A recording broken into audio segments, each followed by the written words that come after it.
What's up, guys? This is Alex here with Next Step Admissions, and today we're going to be editing a Canadian personal statement live, so you'll be able to follow along and see the edits I'm making on the screen in real time. Thank you so much to the student who submitted this. I really appreciate it, and I really appreciate you letting me tear this apart on YouTube for everybody. Hopefully we all learned something from this. If you want your personal statement to get examined with this level of detail, torn apart on YouTube, shoot it over to us at the Next Step website. Just hit us at the Contact Us page and say, hey, I want my personal statement edited live, and you'll get that. And if you want to work with us, head over to Next Step Admissions and check out what we offer.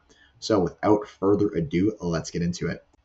So just for everybody's reference, the Canadian personal statements tend to be a lot longer than the American personal statements. We're talking 3 to 4 pages as opposed to 2 pages hard max. So grab a cup of coffee and get comfortable because we're going to be here for a minute or two. Without further ado, though, March 24th, 2023, they took her off of life support. Okay.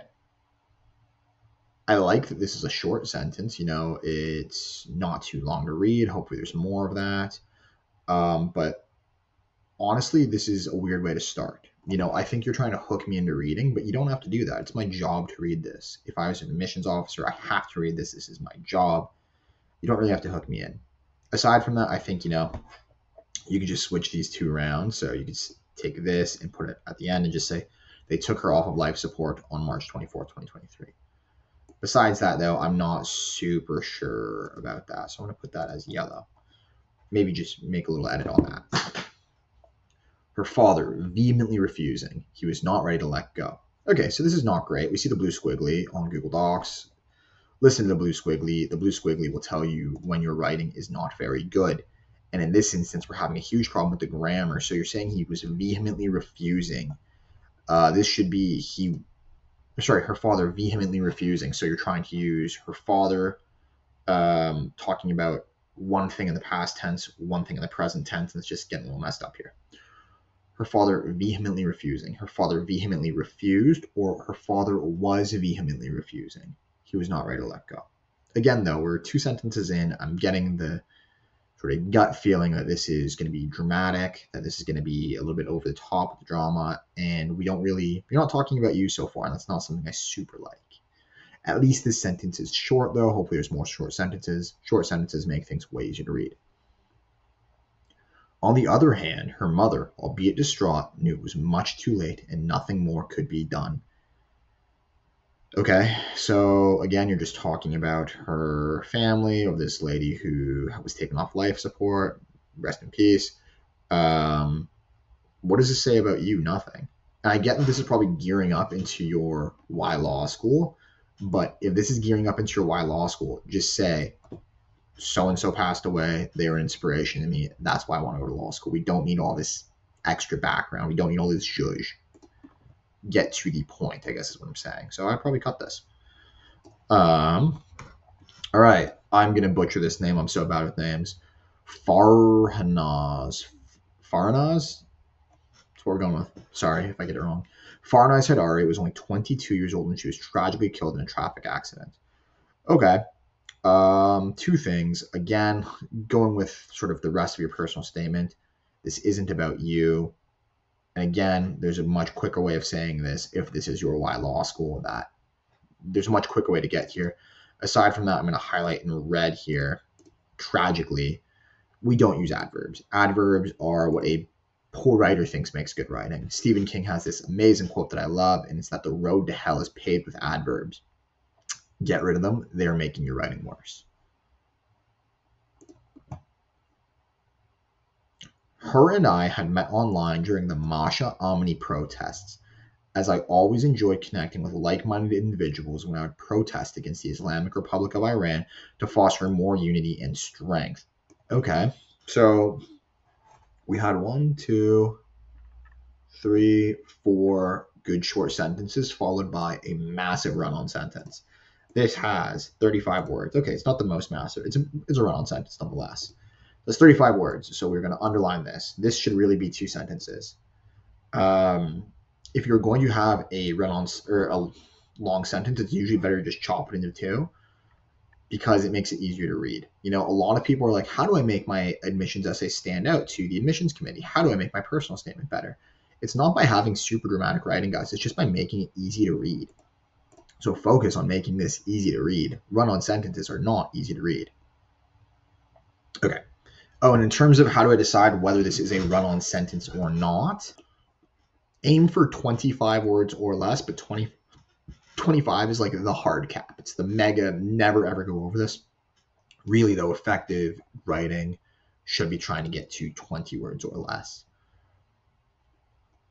Another sort of thing I'm seeing here is we're talking about like the specific type of protest or the specific name of the set of protests, I guess. The Masa Amini, it's my best guess, protests. You don't really need that level of detail. So if we're talking about like, I did X at work, I did this particular thing, that's a good time to have a lot of detail.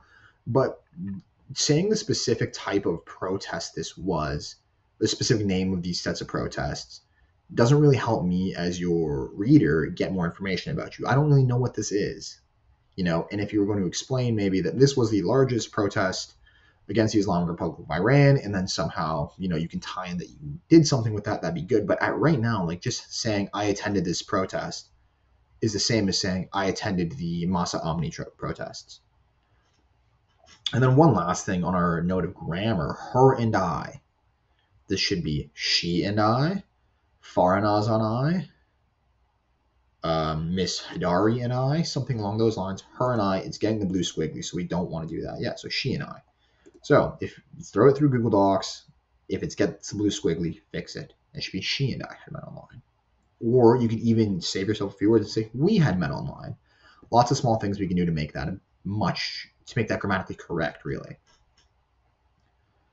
Also, we don't really need to talk about this, as I always enjoyed connecting with like-minded individuals. You can just say we had met during the online protests against the Islamic Republic of Iran. And then you can make a second sentence. I always enjoyed connecting with like-minded individuals, fostering more union strength. That would be much better than this. But again, we really don't need that. It's not like you're attending a protest. Yeah, we probably understand implicitly that you are trying to connect with like-minded individuals. That's kind of the point of a protest, or one of the points of a protest, that is. Okay, moving along though.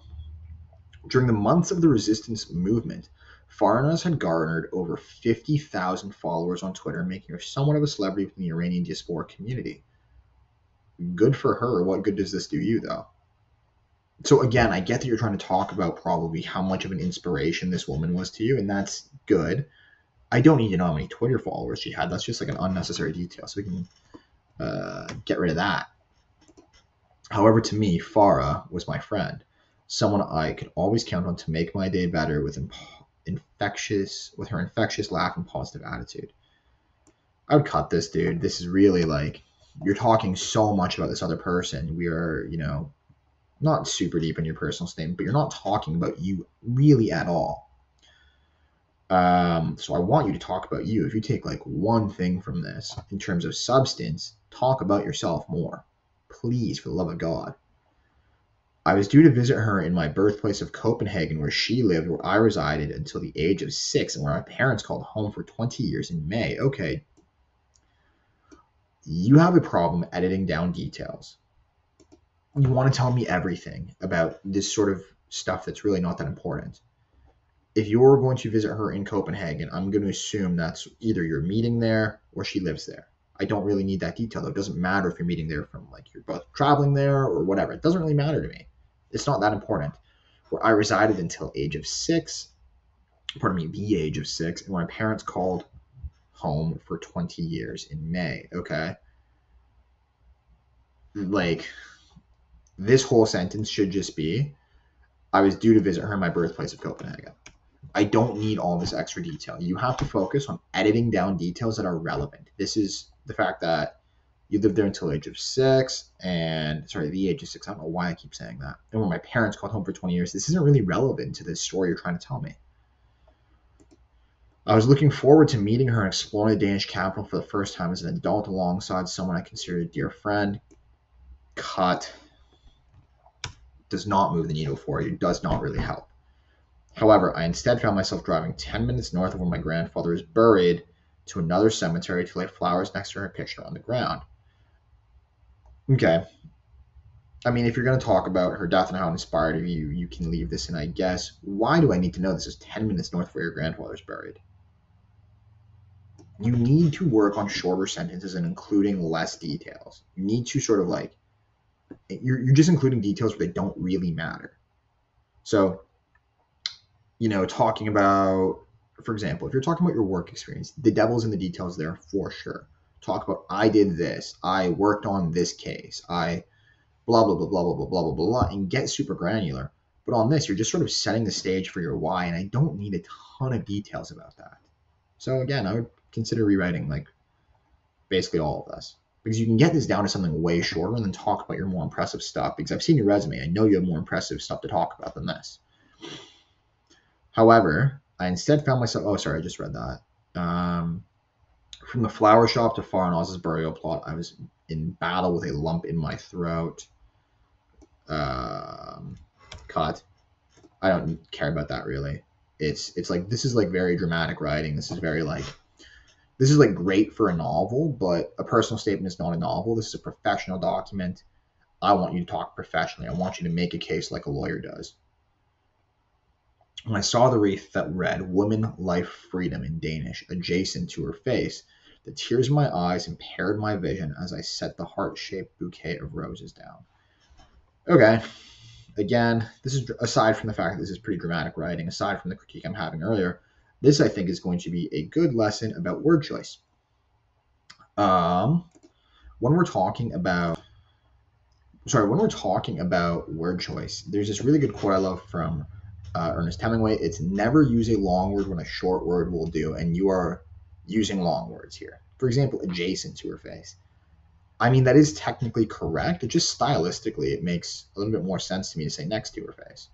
It reads a little more neatly, and you don't need to use big words on your personal statement. There's no need to try to use like a fancier word than you need. It just makes your writing worse. So I would get rid of adjacent here. I would change this to something else. As soon as I got up, I came to terms with what I needed to accomplish for the sake of her and myself. Again, you're talking a ton about getting to how you decided to get to the actions you undertook, right? You're saying, I was revving up. I was deciding. And we have had so far in your first page of your personal statement, no actual actions. I want you to, instead of talking about the process for how you decided to take an action, just talk about taking the action. If you need to talk about the process, talk about it for a sentence max, not this huge, massive paragraph. When I lost Farah, I gained a new purpose. Becoming a lawyer was no longer just a personal goal. It is a tribute to her memory. Okay. When I lost Farah, I gained a new purpose. Becoming a lawyer was no longer just a personal goal. It is a tribute to her memory.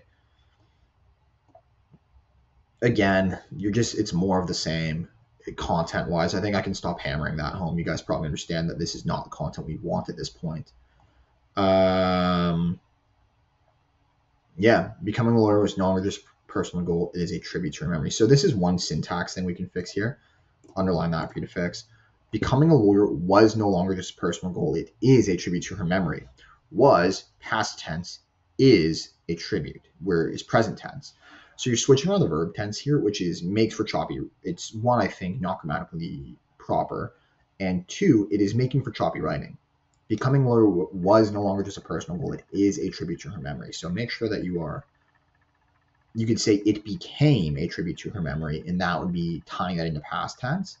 But again, this isn't super good. So we have this huge first paragraph here. This might be a formatting issue because I think this next thing is meant to be a new sentence when we get back down to here, to this. So just do that there, new paragraph, because I think that was just a formatting issue. But this is still one massive paragraph, and we know nothing about you. We know a lot about your friend. We know that she was an activist who had 50,000 followers on Twitter. We know that she died tragically, and we know that it really affected you.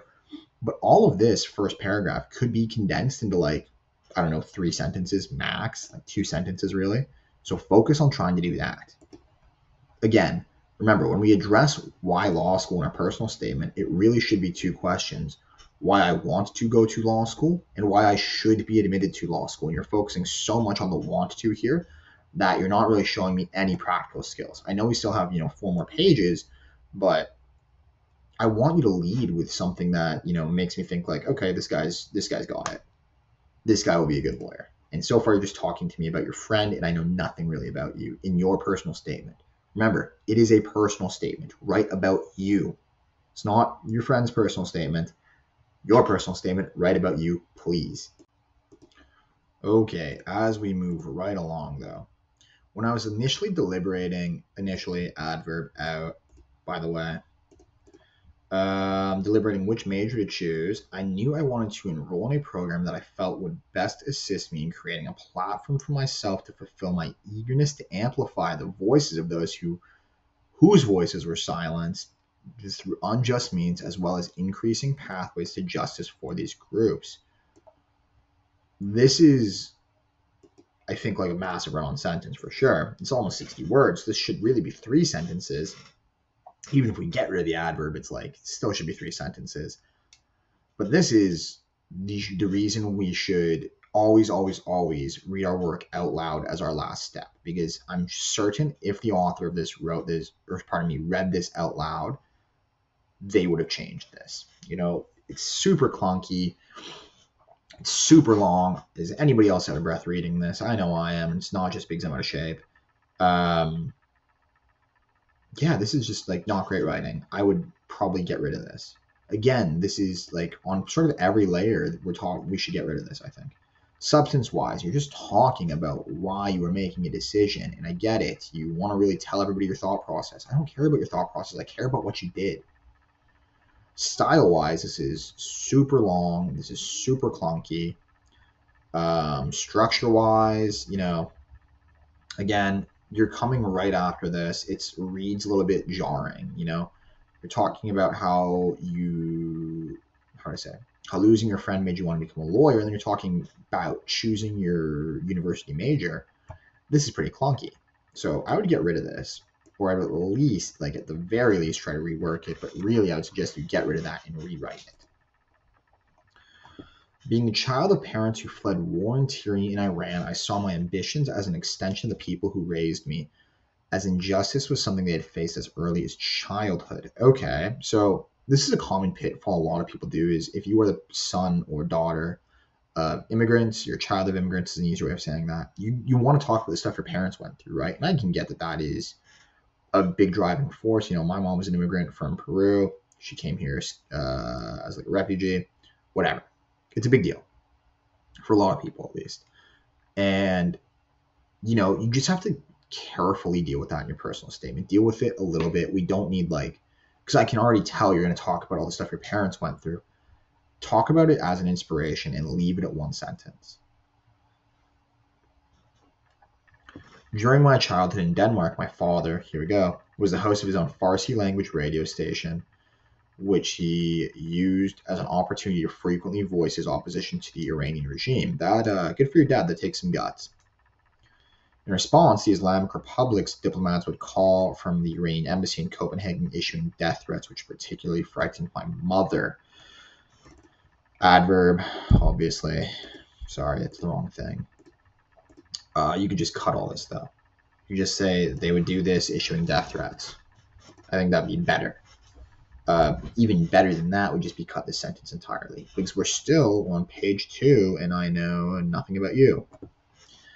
At the mere age of 6, my mom would make frequent visits to Evin prison in Tehran to visit her uncle, being denied an opportunity to bid farewell to him before he'd be executed due to his activism against the Islamic Republic. Geez, that is heavy. I'm sorry that your family has gone through this. I'm sorry your mom was going to visit her uncle in prison for his activism. This doesn't really have a place in your personal statement, though. This isn't about you, dude. This is not about you. This is not really moving the needle for me. And again, this is going to tie into your, I want to do law school because of this. This and the prior thing should be 1 paragraph. Again, you're also doing this thing where you're adding sort of extra details. So like to Evan prison in Tehran. I am not an expert on any of this. I don't really know what this means, and perhaps if I'm more acquainted with the, how do I say, with like the circumstances or the context, this would be really meaningful to me. Like maybe this is like a political gulag, but you have to assume your reader doesn't know that. So if this is like a political prison, say frequent visits to a prison for political activists, something along those lines, so that way really spell it out for me. You can't assume your author is going to know the context, or that your reader is going to know the context you come from. So make sure you are giving them information that they don't need extra context to interpret. So again, change this, but even more broadly, get rid of like all of this, because it would be sufficient to say, or would have the same impact in saying, my parents were political refugees from Iran, and that has inspired me to pursue humanitarian law based on some of the things they saw, or based on some of the things they faced, rather. Be that easy. In Denmark, we were always treated like outsiders. That stinks. Despite having been born there, my non-Western ancestry made the Danish state legally deem me as a foreigner. That's, I guess, odd. I didn't realize they don't have birthright citizenship like everywhere. Due to such classifications, I was thereby qualified for Denmark's racist and discriminatory ghetto law, which prevents several people of foreign ethnic backgrounds from living together. So before we get into the content of this is a run-on sentence at, drumroll please, barely a run-on sentence, 26 words, you're just over, but nonetheless. Besides the point that, though, this is going to be something I would not include, or I would talk about differently if you choose to include it. Outright saying this is racist and discriminatory, or this racist and discriminatory ghetto law. You never know what stance your reader is going to have on a topic, and you don't want to risk alienating your potential reader.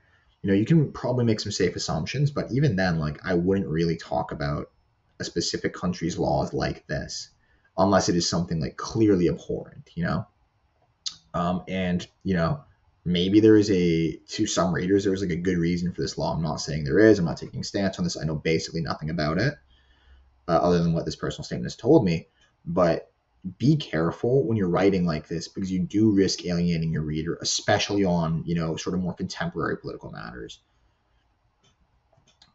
So I would probably, you can talk about feelings of alienation. You can talk about, how you felt like you were an outsider in this other country. But I would really, tone down the calling it racist and discriminatory. These are the things that ignited the fire and desire within me to pursue a career in the legal profession. Okay, again, we're back with dramatic writing. And this is going to be like the biggest piece of advice for all of you guys. Don't ever talk about like your passion for advocacy or how it was a burning fire. One, everybody is going to use that analogy, so it's not even going to really make you stand out. But two, it's just like bad writing. It's not very good persuasive writing to say there's a fire in me. It's like, give me a good reason why I should admit you. Give me your why and a good reason. And so far, I have your why, but I don't really have like a good reason in this first, page and a half. So again, cut that. Also, I want to make sure I got the topic sense of this right. So this whole paragraph is meant to be about choosing your university major, and then it gets into this whole segue about your parents' story. That's kind of clunky, and structurally it doesn't make a ton of sense, If you want to talk about your parents, introduce the paragraph talking about your parents. Don't introduce this talking about your college major. Better yet, don't talk about either of those things and talk about something you did. After careful consideration of all of my options, so now we're back to talking about the college major. I ultimately enrolled in the Honors Business and Society program at York University, eventually obtaining a minor in political science as well. You don't really need to say this. This will be on your resume. They know what you did and what school you went to. So you can cut this. I mean, it's not like a super, I don't like hate it, but it just is on your resume, so it's redundant. Through my 4 years of studying, nice, you finished on time, very cool. I learned how to discern and analyze. Okay, so we see analyze with an S there. Typically in Canada, we use it with a Z. That's fine, though. It's not technically incorrect. It just should be with a Z because it looks strange that way. Complex systems of oppression and how they are manifested and maintained in the world of commerce, as well as how these institutions impact the greater population at large. All right, pause the video right now. I want you to guess how many sentences this should be. 1, 2, or 3. Bada bing, bada boom. This should be 2 sentences. Why? 40 words. This is a run-on sentence. You need to read your stuff out loud because your writing is very long-winded and that is not good. Also, this is a very classic example of telling without showing. You were saying, I learned how to do X and Y and Z, and that's great if you did learn how to do that, but you haven't given me any proof of that. It is a much more compelling case to say, I did this, and then let me make a conclusion about that than just say, I learned how to do this, that's the conclusion. For example, if I wanted to say, oh, wow, that guy over there, like if I were trying to make the argument, that guy is really strong. Okay, based on what? If I just leave it at that, oh, I'm really strong, or that guy's really strong, it's not going to be super convincing. But if I say, yeah, that guy can, pick up 1,000 pounds and press it over his head and throw it across the room, I'd be like, holy fuck, that guy's strong. Remember, we want to show, not tell, and this is just telling. Moving on. As a result, I was able to apply these schools of thought as a means of dissecting the means of which disparities were propagating in my family and I's lives, as well as the emphasis on the concept of intersectionality gave me a more well-rounded perspective on the matters of inequality, something I believe is a crucial skill in the field of law. Dude, are you a marathon runner with these sentences? 64 words. That should be 3 sentences. But again, it should be 3 sentences, and again, substantially, you're just talking about skills with no proof of those skills. If you want to talk about a skill you have, prove it to me. If you want to say, yeah, I know about legal writing, say, here's how I know about legal writing. Show me, don't tell me. You're just like telling me about how you know how to look at issues and stuff and how you know about intersectionality. Okay, prove it. There's no proof. You're just making claims without proving them. Although I look back on my undergraduate years fondly, they were not without adversity, as mental health issues affected me for much of my time at post-secondary. Despite my undiagnosed anxiety and other personal and economic factors having hampered my ability to fully focus on my studies, I demonstrated resilience and an eagerness to learn by improving my academic performance each year. Okay, these last 2 sentences are how do I say this politely? There is a diamond in here, and I want you to focus on that diamond instead of burying it in all this other mud. I demonstrated resilience and the eagerness to learn, even not that, by improving my academic performance with each year. This, or I highlight in green, that's the good fact, okay? That you improved your academic performance year over year. But it just seems like you're burying it in excuse making for why you didn't do well for your first few years. Saying, oh, I had these mental health issues, and mental health issues are very serious, obviously. But you don't want to be coming across like you're making excuses. You should say, I wasn't able to fully, no, you're not. You should take accountability for the fact that you messed up in your earlier years and then say, but I improved my academic performance with each year. You also don't have to say, I demonstrated resilience and eagerness to learn. If you just say hey, look, I started off really rough, but I got better and better and better every year and I never gave up, I'll think to myself, wow, that guy's resilient. Instead of you saying, I'm resilient. Give me facts that make a conclusion for you instead of just making the conclusion and telling me to believe it. Okay, moving right along. Alongside my studies, I was a member of the Iranian Students Association at York University as a content creator and event organizer. No notes, that's pretty good. My primary duties were to create infographics that were posted on the group's Instagram page to an audience of around 4,000 people, as well as helping to organize should be Z, vigils, fundraisers, and parties on behalf of the organization. So this is, you're finally talking about stuff you've done. I would just talk about it a little more actively. I created social media materials. I organized vigils. I ran an Instagram page worth of this instead of my duties were. Instead of making the topic your duties, make the topic you and talk about what you did. One other slight note on this is that I would exclude parties. I would just sort of nix that. It might have been like very nice galas or soirees or whatever you say, but it's like, we want it to come off professional. Party planning is not professional. As fun as you might be, and as much as I hope you plan some sweet parties when you get to law school, leave off the personal statement.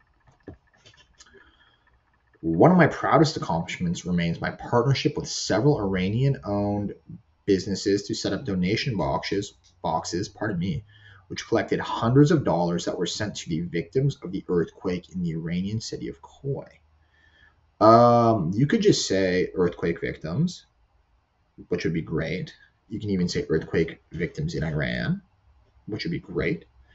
You got to get rid of the mental states about it, though. One of my proudest accomplishments, you would just say, one such accomplishment or one such thing was this, which we did fundraising for this. Overall, not bad topic-wise, but you just have to work on presenting your information in a little bit more of a succinct way. My program was one I was thoroughly passionate about. I did not have full self-confirmation to become an attorney. That becoming an attorney was what I wanted to do until I began volunteering as a translator at an immigration law firm. 39 words. Slow this down. You did something that almost, made me throw up here, though, and that was, I was thoroughly passionate. One, you're using an adverb, so cut it. Also, you're talking about how passionate you are. That is highlight that in red. Don't use the word passionate in your personal statements, guys. Everyone is passionate about something, but saying, oh, I care about this so much, everybody's going to use that word. Everybody's going to talk about something they care about so much. Just talk about it. You don't have to describe how much you care about it if you're just talking about the work you did. If you talk about, for example, you work at the suicide hotline. I had a person who gave me a personal statement about that work, and it was they were constantly saying, I care so much about this, I care so much about this, I care so much about this, I'm so passionate. You don't need to tell me you're passionate if I see you doing all this work for it. Yeah, clearly you care about this if you're volunteering your time to do that. We don't need this. Also, this is weird. I did not have full self-confirmation that becoming an attorney was what I wanted to do until I began volunteering as a translator at an immigration law firm. So this is something insane to me, is that you are a translator at an immigration law firm. We spoke, you want to practice immigration law, and you spent the whole first 2 pages talking about stuff that was not your work at an immigration law firm. You have such a strong narrative if you give it the right work, or if you work it the right way, and you're just burying it under talking about all these dramatic details and talking about people who aren't you. Besides the point, let's keep going. We are almost done, and then I'll give you 5 tips, or probably more than 5. I think we might need more than that on this one. Shortly after the Taliban offensive in Afghanistan, the influx of refugees arriving gave me a sense of more responsibility for helping those going through the same things my parent did in a way I was capable of. 1, this is why we read out loud. Anyway, I think is what that's meant to read. It's got the blue squiggly. I'm going to assume that meant in anyway. 2, you're talking about your choice to do the thing as opposed to just doing the thing. You don't really need to, talk so much about that. Okay. Having been at Arctic Immigration Inc. for the past 2 years, I can say that my time there has been one of the most rewarding experiences of my life. That's nice. What have you done there? You just don't talk about the emotional state until you've talked about the work, and better yet, don't talk about the emotional state at all. Having helped hundreds of clients, seeing those who initially enter the office as timid, shy individuals turn to elated, joyful, upstanding Canadians is something that has assured me the legal field is where I see myself in the future. Having had an interest in human rights and social justice, my time working for an attorney made me realize that Immigration law is also something I see as a tool that can help me fight for vulnerable populations by providing them with assistance in adapting to new, unfamiliar environments in a safe and legal manner. This is all, again, a massive run-on sentence, bro. Please, with the run-ons. Oh, that's the wrong thing. Whoopsies. Editor, make me look less stupid. Okay, yeah, this is, it's a very bad run-on sentence. And again, you have work experience at an immigration law firm. You're just talking about how it made you feel. You're so focused on, the feelings and the vibes and that. It's like, I know nothing about what you did here. Presumptively, you translated. But man, like, tell me something tangible you did here. You're focusing on these details, but it's on the wrong details. Tell me what you did, please. Tell me one thing you did at this law firm, and that'd make me so much happier to accept you. My interest in the University of Ottawa's common law program is largely, adverb, due to the faculty's focus area of international law and social justice. Having witnessed and experienced oppression and injustice firsthand, I believe that my life experiences as well as skills obtained throughout my time in post-secondary and my status as a minority make me a person that can enrich the diverse student pool by offering unique perspective that is often overlooked in the legal field. I don't even need to word check it to know. That is crazy. 54 words. Come on, please use a period. You had these beautiful short sentences at the start, and then you're just like 60 words, 54 words, 48 words. Like, please, if there's one thing you retain from this, it's shorter sentences. That was a hard sentence to read. Also, just for reference, if you're saying like, this probably shouldn't be in your personal statement, U Ottawa is a school that really does focus on international law, so this is good. It's a good reason for why U Ottawa. And you can talk about these sorts of factors in your personal statement because they do specifically ask for what diversity factors do you have. I believe that as someone who hopes to work with refugees as well as in policymaking, the University of Ottawa's significant influence in the Supreme Court of Canada, combined with the government-related internship opportunities it is capable of providing its students, makes this prestigious institution one that would be highly in line with what I hope to get out of a legal education. Okay, this should be like 4 different sentences or 3 different sentences. So 1, it is true that the University of Ottawa has a significant clerkship placement rate at the Supreme Court of Canada. It is true that they have lots of events with Supreme Court justices and stuff like that. Like in my first year, we had, I think, 3 or 4, maybe even 5 events where Supreme Court justices came and gave lectures at the school. Influence is the wrong word. That is also a separate idea than the government-related internship opportunities. You can just make these 2 different sentences and it will read so much better. You don't have to cram every reason you want to go to this school in 1 sentence. Also, adverb.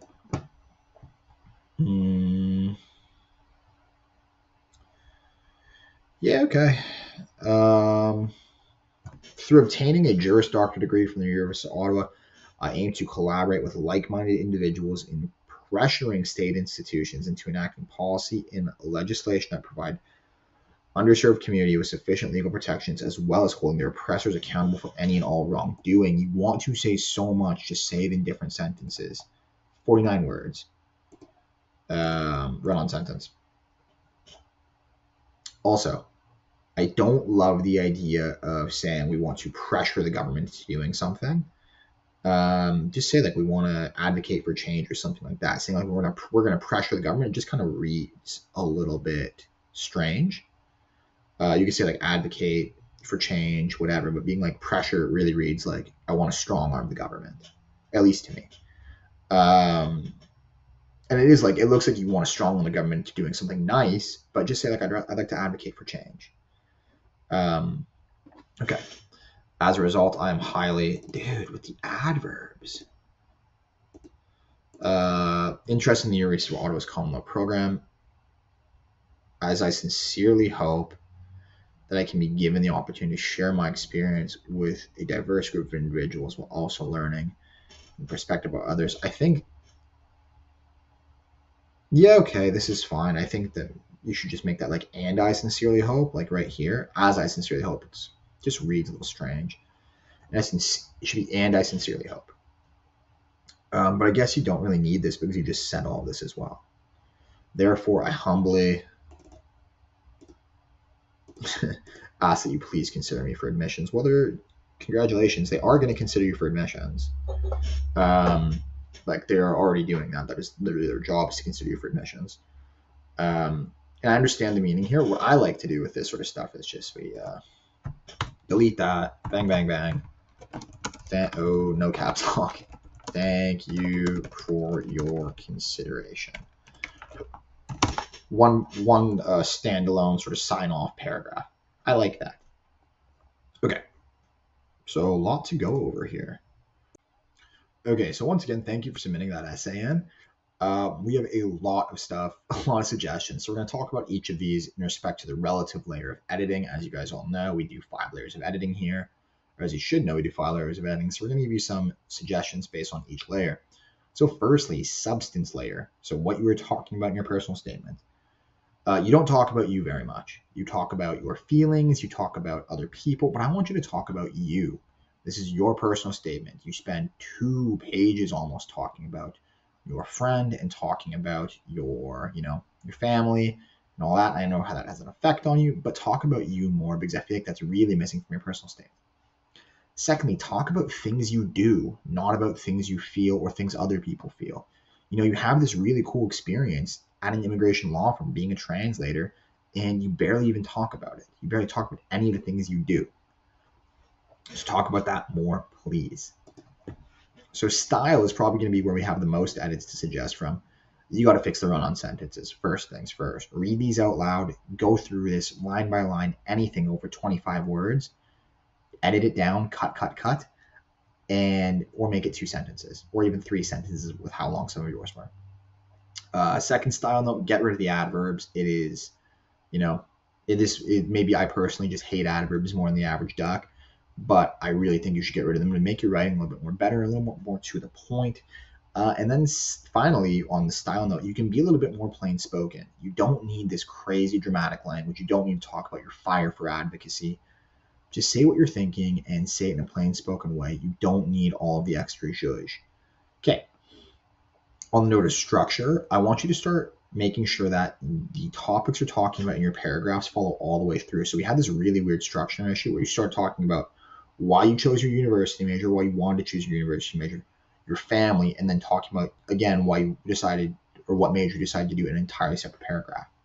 Make sure your first sentence and last sentence are sort of meeting, and make sure that you are actually talking about the same topic all the way throughout your paragraphs. Syntax-wise, in terms of your grammar, there were some grammar issues in there from the second sentence. Look at the blue squigglies on Google, and if you need grammar help, shoot me an email. I'm happy to help you figure some things out. Make sure that your verb tenses are being consistent, and make sure that you are actively looking at correct grammar. There's nothing worse on a personal statement than a grammar mistake, other than maybe a spelling mistake. Then on your final level, the submission level, you clearly did not read this out loud, and I want you to do that. That is the very last thing I ask you to do before you submit your essays, and I ask you that for a reason. We often find when things sound clunky, when we're having issues at any of these other 4 levels, just by reading it out loud. So make sure you read this out loud before you submit it. If you want your personal statement torn apart in a video like this, shoot it to me over at nextstepadmissions.com. If you have any questions, feel free to comment. And if you guys like this video, like, subscribe, ring the bell, or whatever the kids say these days. And I'll see you guys in the next video. Take it easy.